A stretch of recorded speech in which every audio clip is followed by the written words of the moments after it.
Welcome back. My name is Dennis, and today we're going to be breaking down how to turn people from scrollers into scheduled call to get more B2B accounts. If you're a manufacturer, you're going to love this video. You're going to be able to understand it and implement it and see the results we're talking about. So that being said, my name is Dennis with Haywire Marketing. I've been advertising since 2017, and if you want these type of results, make sure to subscribe, and you can either watch this video, implement it yourself, but if you want our team to do it, click the link below. So that being said, let's dive right in. The reason why we're talking about Facebook and Instagram today is because at the end of the day, we are targeting people. So your audience is on there 1000% because these are individuals who are using this platform to stay connected with friends, with family, and your audience is on here, and we're able to target them because Facebook has over 52,000 data points per user. So they are here for user experience, and it's only to their advantage to be able to target your audience with your ad. And in this video, we're gonna be walking you through how to create an ad well enough and the different types of ads to use to target that prospect. So what we want to talk about first are the different types of ads that we have. So we have a DM ad. So a DM ad is very popular on Instagram, and this is DM stands for direct message campaigns or direct messenger. And that's what we have over here on the left side. So chances are you probably see this a lot on stories and maybe in your news feed where it'll say send message, and there would have to be a keyword you would have to tap to send the company alert, and then from on that end they probably have a appointment setter contacting you, qualifying you. Now each different type of funnel plays their own role, right? So if you want to start off with a low resistance, will be a DM ad, right? This is people that you want to send you a message, and then you have someone on the other end qualifying that lead. Next is lead form ads, and lead form ads is another option that Facebook provides that will show up on Instagram and Facebook. And this is when they have a form that is native to the platform, so it's not going to send any traffic off of the platform. So the thing with lead form is that it has been notorious to have a lower quality of lead. Now, there are many ways to address that by using conditional logic, and as well having the lead manually enter in their own information and then double check their information, because Facebook will pull the contact info that they use to sign up to the platform.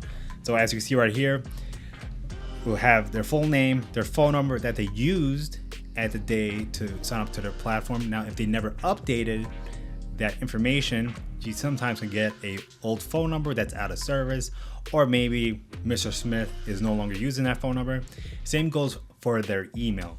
So what I like to use is I like them to use their work email, because you would have to manually enter that in, or instead of having the contact information here, one of the qualifying questions, you could have them manually put in their information.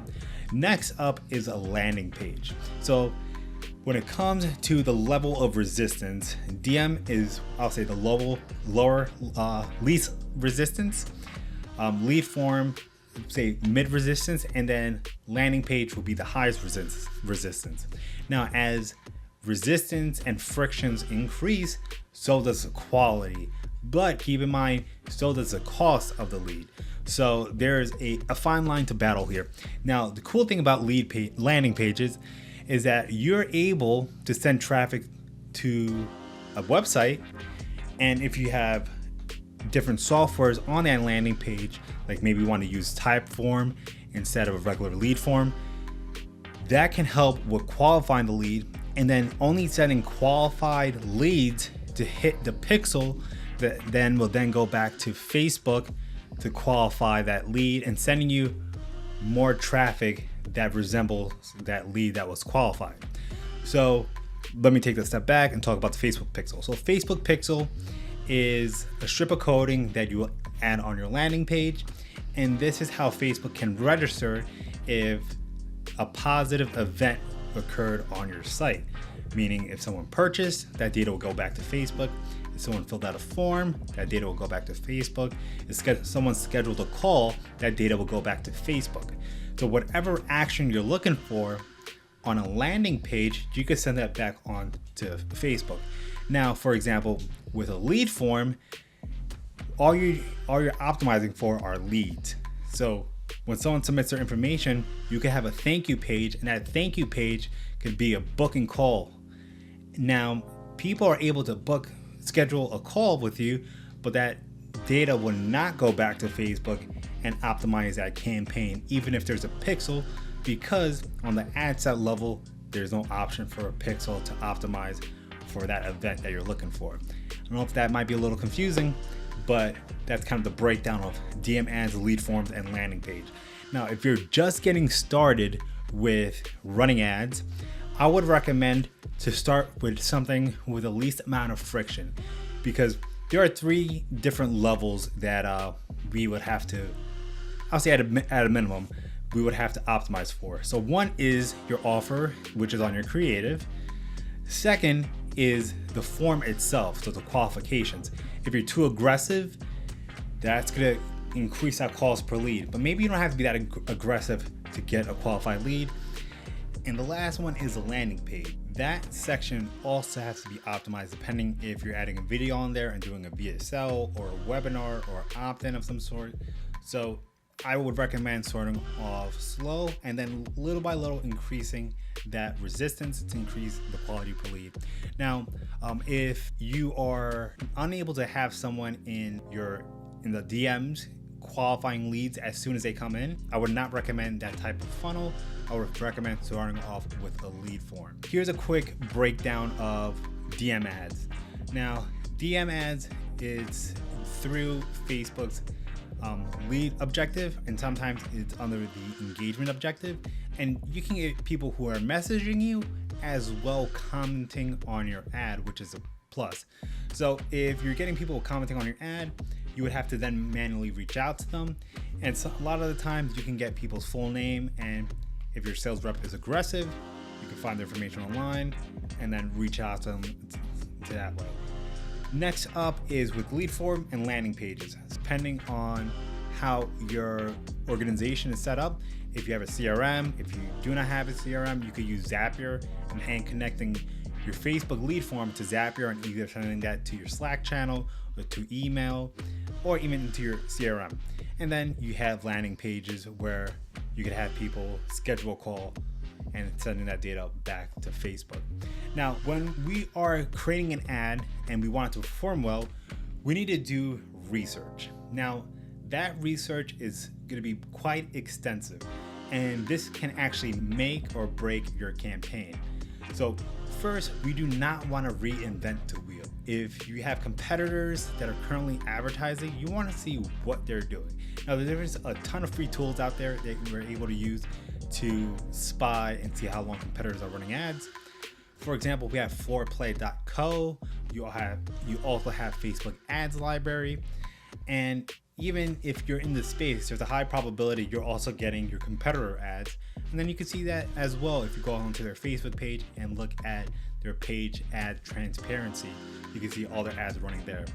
Now, the longer an ad's been running, the high likelihood that ad has had great success. So that could be another model to mimic. So as you're doing your market research, you want to have a list, whether it's on notes or having a notepad, and just jotting down and seeing all the similarities and commonalities in other campaigns. Another important aspect is having insight and statistics. So no one ever likes being sold. People like learning and making it seem like you're the only logical solution there is. Knowing insights of your market or a problem or anything that's related to the solution that you're offering without talking about your product itself. Having this all around your consumer is going to be what is needed to have a campaign that's highly successful. The most we have there is understanding consumers. Then we have your audience. The audience is going to be keys, because if you're trying to target everyone, you're not going to get anyone at all. So understanding who is your audience. Now, Facebook is really good at delivering ads to your target market. So you want to go on Reddit, you want to go on Quora, YouTube, competitor ads, Amazon, look at competitors' reviews, and seeing what they're saying.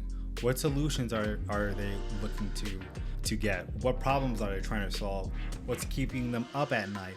What are the desires that they want? And you, as a company owner of an organization, we tend to be so involved in the business that we have our own beliefs on what consumers want. So do not skip out on this step, because if you do, you're just going to be burning a lot of money, because there's a high probability that you're wrong. And I've done this mistake many times in the past, where I believe I understand what the consumer wants, and I look at a Facebook page and I'm reading the comments, and I decide to take one of the comments of the target market, and that ad performs the best. So please do your market research, and you then want to implement that on an ad. So the creative ad process, there's different ways. You could use an image, you can use a video, and one or another is not better.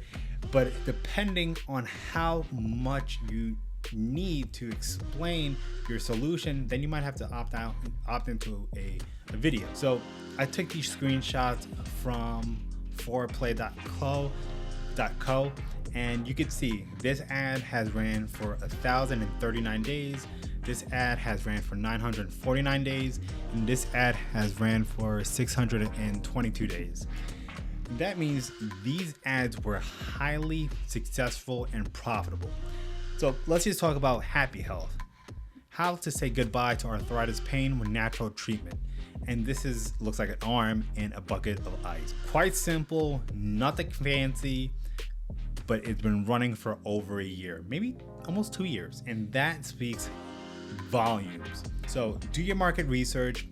If you have great insight and market data, you can provide a free case study talking about your target market, what they're looking for, and use a video. You already know what your consumers' desires. You could have bullet points. Now, there are many ways to create an ad. This is a process that we could overthink. So with that, try to keep it simple.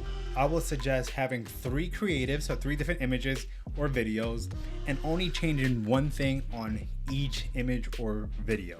So it could be the headline, it could be the hook. If it's a video, change the hook in the first 5 or 10 seconds. It could be the location you're in. So you want to have 3 different variations, add that into your ads manager, and then have Facebook decide who to deliver what to, and go from there.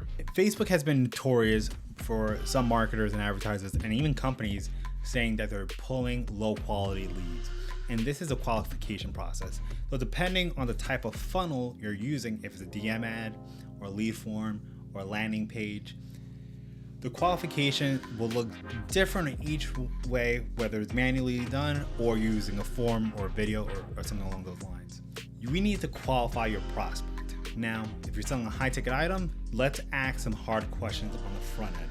Because if we're not doing that, you gotta keep in mind, as long as you're getting a conversion, like a lead, and that data gets sent back to Facebook, and a turd is coming through, Facebook is going to say, all right, these are the type of people that need to serve this ad.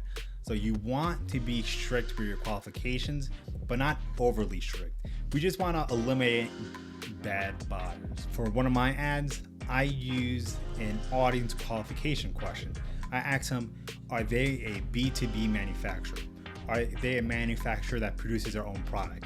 If they say yes or no, depends on if they're going to the next step, and sending the proper data back to Facebook, as well understanding the financial level that your prospect needs to be to afford your product or your services.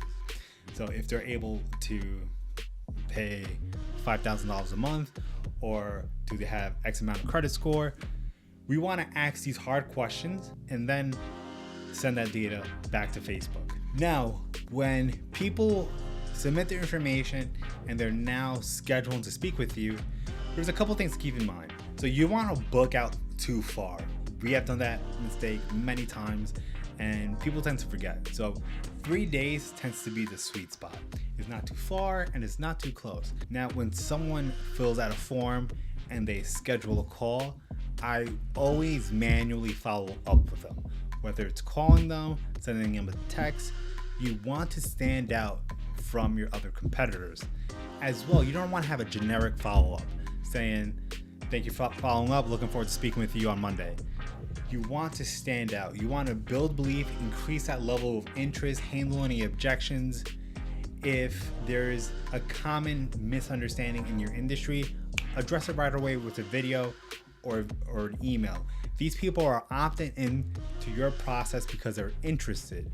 So don't build these negative beliefs that you're sending too much emails, or you won't be interested in that, or someone is opting into your funnel for your product. You want to increase that level of interest, because once they leave that form, they're going to start doing their own research. And this is a dangerous place to be, because they're now in a space where there's other competitors that can receive the lead that is waiting for you.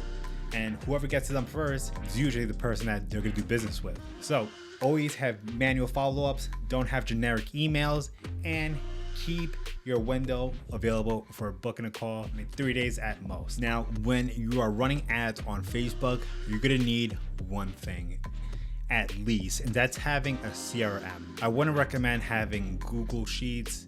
If that's what you're currently doing, look at CRMs. Close.io is one of my favorites. It's super cheap. I think it's like $29 a month at like the bare bone level. And funnel all your leads in there. So stay organized. Have all communications on that platform. Know who opens an email, know who didn't open an email, know who answered a phone call, know who didn't answer a phone call. And please understand, the speed to lead is everything. I made many videos of the importance of when a lead fills out a form, you need to have an automation in place for you to call them immediately. And there's tools that you can implement with Zapier and Twilio, where when a lead fills out a form, make your phone ring, you press 1, and now you're calling that lead. And almost 9 out of 10 times the lead's in shock that they receive a phone call after that. So please have that set up. Now, when people fill out forms and schedule calls, life happens. Maybe they don't show up, or they don't schedule a call, but they still fill out a form. Follow up with them twice a day, once in the morning and once in the afternoon. Now, follow-ups can be very unique. You want to send market data, you want to send insight, you want to share case studies. All we're doing here is building belief in your product, in your service, in your company, and increasing that level of interest. Because when a lead comes in, they're at here in level of interest, but they need to be up here to be closed. So we need to do that manually in the sales process. And this process of running ads never ends. We want to consistently do creative testing. We want to test the form if we're able to get a better quality lead at the end of the day.